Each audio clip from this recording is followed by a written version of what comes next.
Sukardi, preman kampung jadi hantu menyeramkan.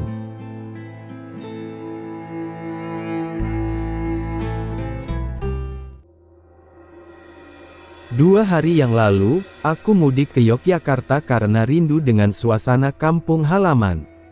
Kebetulan, malam Jumat lalu giliran adikku berjaga di pos ronda kampung, jadi aku memutuskan untuk menemaninya.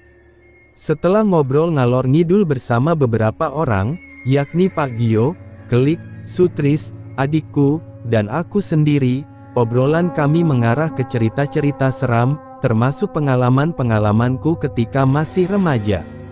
Dari Pak Gio, aku baru tahu bahwa Sukardi, preman kampung yang paling disegani, telah meninggal. Bukan karena dipukuli warga atau ditembak polisi, melainkan karena gantung diri. Alasannya, hubungannya dengan seorang gadis tidak direstui oleh ibunya, satu-satunya orang tua yang dimilikinya. Mereka semua, termasuk adikku, terlihat enggan ketika aku bertanya lebih lanjut tentang kematian Sukardi. Bahkan, Kelik tampak gelisah dan sesekali melirik ke ujung gang dengan wajah pucat. Dengan suara pelan, Sutris menatapku serius dan berkata, "Bang, cerita yang lain saja ya." Adikku ikut mendukungnya, tapi aku tetap penasaran. "Kenapa sih, kalian kayak dikejar setan aja?" tanyaku sambil mengambil tempe goreng favoritku. "Bukan begitu bang," jawab Sutris dengan ragu. "Suasana kampung ini baru saja pulih." "Pulih dari apa?" tanyaku heran. "Dari teror hantunya Sukardi itu," jawab adikku sambil memandang khawatir ke arah ujung gang. Jujur saja, aku belum pernah melihat adikku segelisah ini. Biasanya, dia sangat pemberani. Sutris pun beranjak berdiri. "Besok pagi saja aku ceritain tuntas." Tunggu dulu, mau kemana?" tanyaku. "Mau tidur, ngantuk nih," jawab Sutris sambil berlalu pergi. Tak lama kemudian, Kelik juga pamit pulang, meninggalkan aku, adikku, dan Pak Gio untuk berjaga hingga pagi. Keesokan siangnya, sekitar pukul 11, aku pergi ke warung soto milik Sutris. Rasa penasaran tentang apa yang terjadi di kampung setelah kematian Sukardi membuatku tak sabar ingin tahu ceritanya. Kebetulan, di warung itu juga ada Pak Joko, tukang bakso langgananku. Melihat kedatanganku, Sutris berkata, "Tanya saja sama Pak Joko, biar lebih jelas." Dengan nada yang sedikit menyebalkan. Pak Joko yang sedang minum kopi, tampak kaget. "Cerita apa mas?" tanyanya. "Itu Pak, tentang Sukardi," jawab Sutris dengan cepat.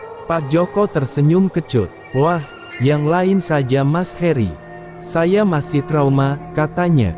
Waduh, mereka berdua saling lempar tangan, jelas ada yang tak beres di sini. Pantas saja, semalam ibuku tampak cemas ketika kami pamit untuk berjaga. Setelah aku merayunya sedikit, akhirnya Pak Joko mulai bercerita.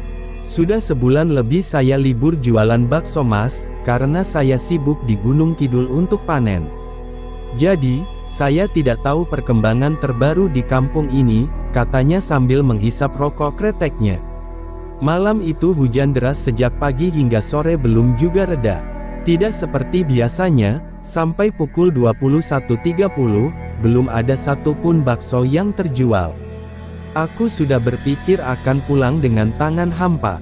Dengan malas, aku memukul mangkok bakso untuk menarik perhatian, berharap ada pelanggan. Di pertigaan Kemandungan, terdengar suara serak, 'Bakso 3 mangkok Kang.' Meskipun orang itu membelakangiku, aku tahu persis itu suara Sukardi, preman kampung yang sering minta bakso gratis. Waduh, apes. Dagangan belum laku, sudah dipalak lagi, pikirku. Karena takut kenapa-napa, aku segera membuatkan 3 mangkok bakso untuknya. Setelah selesai, aku mengantarkan bakso itu dengan tergesa-gesa. Aneh, meskipun baksonya sudah siap, Sukardi tetap duduk membelakangiku dan langsung makan tanpa menoleh sama sekali. Biasanya, Sukardi suka bikin onar, mengacak-acak dagangan atau memukul mangkok sampai pecah. Tapi malam itu, dia diam saja. Aku pun hanya duduk membelakanginya sambil menghisap rokok. Tak lama kemudian, terdengar suaranya yang berat, "Baksomu kurang garam, Kang." Sambil meletakkan mangkok keras-keras, aku terkejut dan spontan berdiri. Betapa terkejutnya aku ketika melihat Sukardi berlumuran darah, ada tali menggantung di lehernya, matanya melotot, dan lidahnya terjulur seperti korban gantung diri.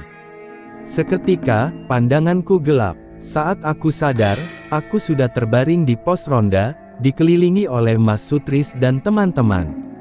Dengan terbata-bata, aku ceritakan kejadian itu. Dari Mas Sutris, aku baru tahu bahwa Sukardi telah meninggal seminggu sebelumnya karena gantung diri di Pakuningratan. Pak Joko mengakhiri ceritanya sambil menghabiskan kopi yang tinggal ampasnya. Pantas saja, teman-temanku semalam tidak mau membicarakan Sukardi. Ternyata, selama hampir 40 hari, arwah gentayangan Sukardi meneror kampung kami, dan baru reda setelah Kiai Dullah mengadakan yasinan selama 7 hari di rumahnya.